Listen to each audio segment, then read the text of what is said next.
estamos nos aproximando rapidamente do momento em que Jesus voltará para levar a sua igreja. E se você, meu amado, e eu não estivermos preparados, nós ficaremos aqui.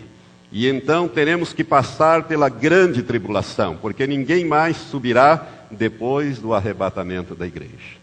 Por isso é muito importante que você olhe para esses sinais, ligue-se, e se prepare a sua vida através da santificação.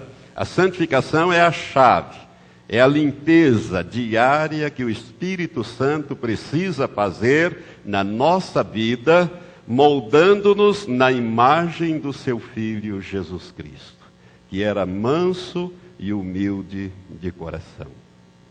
Sabe, irmãos, nós precisamos da santidade, da santificação, porque a Bíblia deixa muito claro que sem ela ninguém verá o Senhor. Por isso, eu gostaria de abordar, ainda que rapidamente, 3 sinais que eu considero muito evidentes e muito presentes no mundo hoje e que nos fala acerca da proximidade do arrebatamento dos santos. O primeiro desses sinais nós vamos encontrar em Mateus 24. Abra sua Bíblia comigo, Mateus capítulo 24, a partir do versículo 32 até o versículo 36. Mateus capítulo 24, versículo 32 a 36.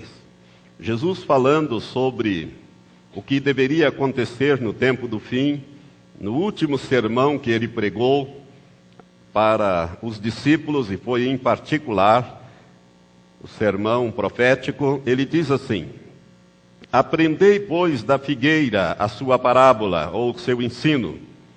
Quando já o seu ramo se torna tenro e brota folhas, sabeis que está próximo o verão.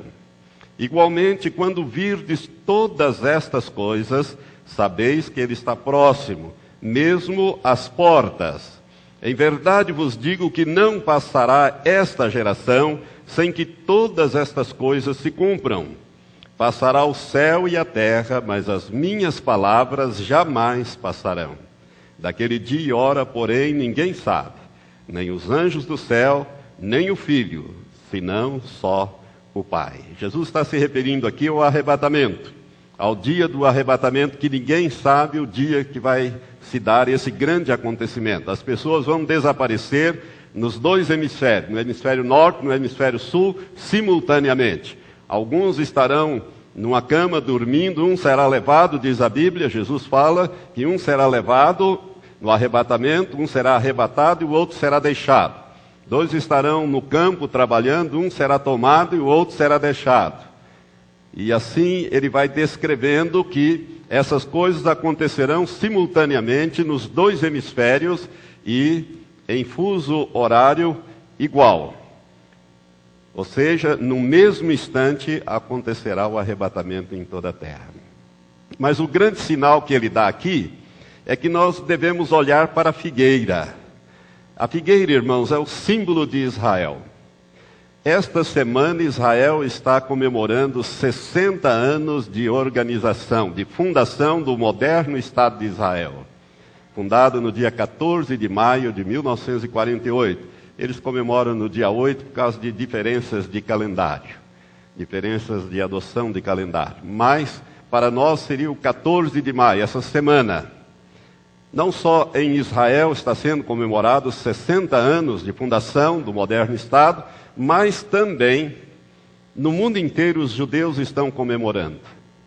E nós temos que lembrar que a figueira representa Israel. E Jesus disse que quando ela brotasse, não quando ela fosse plantada, é como se ela estivesse adormecida e de repente ela brotasse e começasse a lançar folha. Faz 60 anos que ela está lançando folhas, cada vez crescendo mais. Todas as guerras que os judeus fizeram com os árabes, eles ganharam e expandiram os seus territórios, o território inicial dado pela ONU.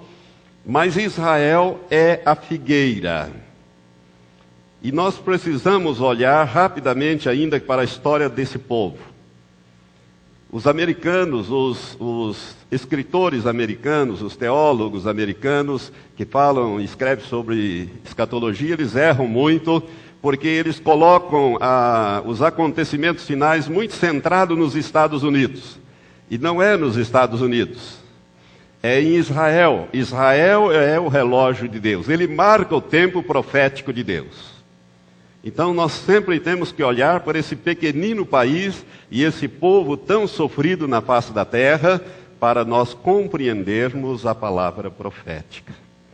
Israel, ele foi destruído no ano 70.